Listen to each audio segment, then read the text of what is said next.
தீராத கவலை, நீங்காத துயரம்னு உங்க வாழ்க்கை ஒரு பெரிய இருட்டுக்குள்ள போன மாதிரி உணர்றீங்களா? ஒவ்வொரு நாளும் விடியுது, ஆனா உங்க மனசுக்குள்ள இருக்கிற இருள் மட்டும் விலகவே மாட்டேங்குதா? யாரிடம் சொல்றது, எங்கே போறதுன்னு தெரியாம தனிமையில தவிக்கிறீங்களா? ஒருவேளை இதுக்கான வழிகாட்டி நீங்க தினமும் பார்க்கிற திருமறையிலேயே மறைஞ்சிருக்குன்னு சொன்னா நம்புவீங்களா? அது வெறும் வார்த்தைகள் இல்லைங்க. உங்க ஆன்மாவுக்குள்ள ஒரு ஒளியேத்தி உங்க பாதைய பிரகாசமாக்க போற ஒரு அற்புதம். இன்னைக்கு அந்த அதிசயத்தை பத்தி தான் நாம பார்க்க போறோம். வாழ்க்கையோட கடுமையான இருட்டுல சிக்கித் தவிச்ச ஒரு மனுஷனோட கதையையும், திருக்குரானோட ஒரு குறிப்பிட்ட சூரா எப்படி அவர் வாழ்க்கையில ஒரு பிரகாசமான விளக்கா ஒளி ஏத்துச்சுன்னும் விரிவாக் காணப் போறோம். வாங்க, அந்த ஒளிப்பயணத்தில நாமளும் சேர்ந்து பயணிப்போம். கவலை, கடன், குடும்பப் பிரச்சனை என்று எல்லாம் சேர்ந்து ஒரு பெரிய பாரமாய் உங்கள் நெஞ்சை அழுத்துகிறதா? நமது பிரார்த்தனை கேட்கப்படவில்லையோ, நாம் கைவிடப்பட்டு விட்டோமோ என்ற ஒரு விரக்தி உங்களைச் சூழ்ந்திருக்கிறதா? இந்த உணர்வு உங்களுக்கு பரிச்சயமானால் இந்த வீடியோ நிச்சயம் உங்களுக்கானது. ஏனெனில் இன்று நாம் பேசப்போகும் இந்த அத்தியாயம் விரக்தியின் உச்சத்தில் இருந்த ஒருவரின் வாழ்க்கையை முழுமையாக மாற்றிய ஒரு இறை ஒளிக்கீற்று. ஒரு வெள்ளிக்கிழமை ஜும்மா தொழுகை முடிந்து அனைவரும் சென்ற பிறகும் அவர் பள்ளிவாசலின் ஒரு மூலையில் அமர்ந்திருந்தார். அவர் மனது பாரமாக இருந்தது. எழுந்திருக்க மனமில்லாமல் அப்படியே தரையை பார்த்துக் கொண்டிருந்தார். அப்போது இமாம் சிலருடன் பேசிக் கொண்டிருந்தது அவர் காதில் விழுந்தது.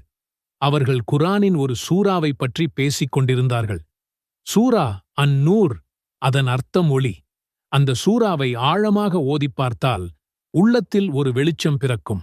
அல்லாஹ்வே தன்னை வானங்கள் மற்றும் பூமியின் ஒளி என்று அதில் சொல்கிறான் என்று இமாம் சொல்லிக் கொண்டிருந்தார். அந்த வார்த்தை அன்-நூர், ஒளி, அவருடைய இதயத்தில் ஒரு மணி போல் ஒலித்தது. ஒளியா? இப்போது என் வாழ்க்கையில் அதுதானே இல்லை. இருட்டில் மூழ்கிக் கிடக்கிற எனக்கு ஒளியைப் பற்றி பேசும் ஒரு சூறாவா என்று அவருக்குள் ஒரு சின்ன ஆர்வம் பிறந்தது. வீட்டுக்கு வந்ததும் வழக்கம் போல விரக்தியுடன் அமராமல் ஏதோ ஒரு உந்துதலில் திருக்குரானை எடுத்தார். தூசி படிந்திருந்த அந்த பிரதியைத் திறந்து பொருளடக்கத்தில் அந்த அத்தியாயத்தை தேடினார். அத்தியாயம் 24, சூரா அன்-நூர். அதன் பொருள் ஒளி. அந்த பெயரே அவருக்கு ஒருவிதமான ஆறுதலைக் கொடுத்தது. பெரிய எதிர்பார்ப்பு எதுவும் இல்லாமல் ஒரு சின்ன நம்பிக்கையுடன் அந்த சூறாவை ஓத ஆரம்பித்தார். அந்த நிமிடம் தன் வாழ்க்கையையே மாற்றப்போகும் ஒரு பயணத்தைத்தான் நாம் ஆரம்பிக்கிறோம் என்று அவருக்குத் தெரியாது. அது விரக்தியின் இருட்டிலிருந்து இறைவனின் பிரகாசமான ஒளிக்குப் போகும் ஒரு பயணம். சூறாவின் ஆரம்ப வசனங்கள் சமூக ஒழுக்கங்களையும் சட்டங்களையும் பற்றி பேசின. அவதூறு பேசுவதன் தீமை, கற்பின் முக்கியத்துவம், அடுத்தவர் வீட்டிற்குள் நுழையும்போது அனுமதி கேட்க வேண்டிய அவசியம் என்று ஒவ்வொரு வசனமும் சமூக வாழ்க்கையில் வரும் குழப்பங்களுக்கு தீர்வாக இருந்தது. இதை படிக்கப் படிக்க அவர் தன்னைச் சுற்றியுள்ள பிரச்சனைகளைப் பற்றி யோசிக்க ஆரம்பித்தார். தன் குடும்பத்தில், தன் சமூகத்தில் வரும் பல பிரச்சனைகளுக்குக் காரணம் இதுபோன்ற ஒழுக்கங்களை பின்பற்றாததுதான் என்று அவர் உணர ஆரம்பித்தார். அது வெறும் சட்டங்களாகத் தெரியவில்லை, அமைதியான ஒரு சமூகத்தை உருவாக்குவதற்கு இறைவன் காட்டும் வழியாகத் தெரிந்தது. அவர் தொடர்ந்து ஓதிக்கொண்டே வந்தார். அப்போது அந்த அதிசயமான வசனத்தை அவர் அடைந்தார். சூரா அன்-நூரின் 35வது வசனம். ஆயத் அன்-நூர், ஒளிவசனம். அல்லாஹ் வானங்கள் மற்றும் பூமியின் ஒளி ஆவான். அவனுடைய ஒளிக்கு உவமையாவது அதனுள் ஒரு விளக்கு வைக்கப்பட்டிருக்கும் ஒரு மாடம் போன்றதாகும். அவ்விளக்கு ஒரு பளிங்குக் கண்ணாடியில் இருக்கிறது. அந்தக் கண்ணாடி பிரகாசமான ஒரு நட்சத்திரத்தைப் போன்றது. அது பாக்கியம் பெற்ற ஜைத்தூன் மரத்தின் எண்ணெயால் எரிக்கப்படுகிறது. அது கிழக்கையும் சேர்ந்ததல்ல, மேற்கையும் சேர்ந்ததல்ல. அதன் எண்ணெய், நெருப்பு அதனைத் தொடாவிட்டாலும் தானாகவே ஒளி வீசக்கூடியதாக இருக்கிறது. ஒளிக்கு மேல் ஒளி. அல்லாஹ் தான் நாடியவரை தன் ஒளியின் பக்கம் வழிநடத்துகிறான். அல்லாஹ் மனிதர்களுக்கு உவமைகளை கூறுகிறான். மேலும் அல்லாஹ் சகல பொருட்களையும் நன்கறிந்தவன். இந்த வசனத்தை படித்ததும் அவருக்கு உடலெல்லாம் சிலிர்த்துப் போனது. அவர் மனதில் அதுவரை உணராத ஒரு பேரமைதி வந்தது. அந்த உவமையின் ஆழம் அவரை பிரமிக்க வைத்தது. அறிஞர்கள் இந்த உவமையை எப்படி விளக்குகிறார்கள் என்று அப்புறமாக படித்துப் பார்த்தபோது அவர் கண்கள் கலங்கிவிட்டன. அந்த மாடம் ஒரு விசுவாசியின் இதயம், அந்த விளக்கு இறை நம்பிக்கையும் குர்ஆனின் வழிகாட்டுதலும், அந்த பளிங்கு கண்ணாடி அந்த இதயத்தின் தூய்மை, அந்த எண்ணெய் இறைவனிடமிருந்து வரும் அருள், நெருப்பு படாமலேயே ஒளி வீசும் அந்த எண்ணெய் போல ஒரு தூய இதயம் இறை வழிகாட்டுதலைப் பெற்றதும் தானாகவே பிரகாசிக்க ஆரம்பிக்கிறது. அதுதான் ஒளிக்கு மேல் ஒளி.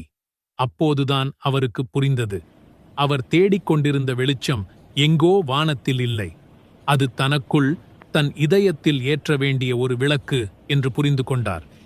அந்த விளக்குக்கு எண்ணெய் ஊற்றுவது இறைவனின் வார்த்தைகளும் வழிகாட்டுதலும் தான். தன் இதயம் இத்தனை நாளாக இருண்டு கிடந்ததற்குக் காரணம் இந்த தெய்வீக ஒளியை அவர் அனுமதிக்காததுதான் என்று உணர்ந்தார். அன்றிலிருந்து சூரா அன்-நூரை ஓதுவதை அவர் வழக்கமாக்கிக் கொண்டார். ஒவ்வொரு முறை ஓதும்போதும் அந்த ஒளி வசனத்தை திரும்பத் திரும்ப ஓதி அதன் பொருளைச் சிந்திப்பார். மெல்ல மெல்ல ஒரு அற்புதம் நிகழ்ந்தது. அவர் மனதில் இருந்த பயமும் பதற்றமும் அறவே நீங்கியது. இதயம் அமைதியானது. பிரச்சனைகள் அப்படியேதான் இருந்தன, ஆனால் அதை எதிர்கொள்ளும் தைரியமும் தெளிவும் அவருக்குள் வந்தது. முன்பு என்ன செய்வதென்று தெரியாமல் திகைத்தவர் இப்போது ஒவ்வொரு சிக்கலுக்கும் என்ன தீர்வு என்று நிதானமாக யோசிக்க ஆரம்பித்தார். அவர் பேச்சில் கனிவு வந்தது. குடும்பத்தில் எல்லாரிடமும் பொறுமையாக பழக ஆரம்பித்தார். அவரை விட்டு விலகிப் போனவர்கள் கூட அவரிடம் ஏற்பட்ட இந்த மாற்றத்தை பார்த்து மெல்ல மெல்ல நெருங்கி வர ஆரம்பித்தார்கள். அவருடைய வாழ்க்கையில் நடந்தது ஏதோ மேஜிக் இல்லை, அது ஒரு ஆன்மீக மாற்றம். சூரா அன்-நூர் அவருக்கு என்ன செய்தது? முதலில் அது அவருக்கு வழிகாட்டியது. ஆம், குர்ஆன் ஒரு வழிகாட்டி.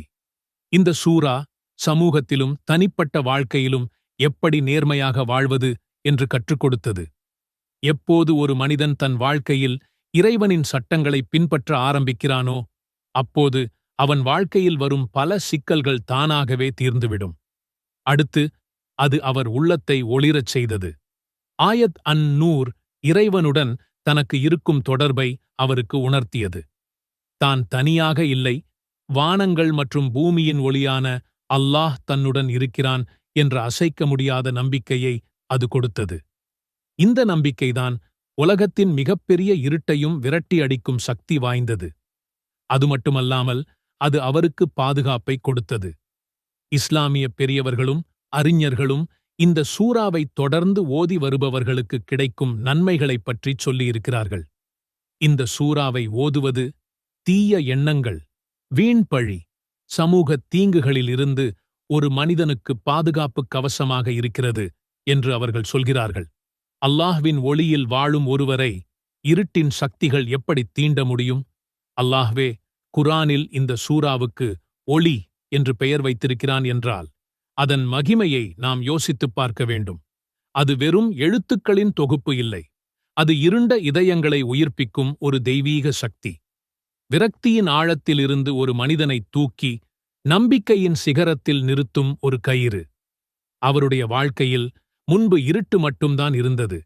இப்போது சூரா அன்-நூரின் ஒளியால் அவருடைய இதயம் பிரகாசமானது.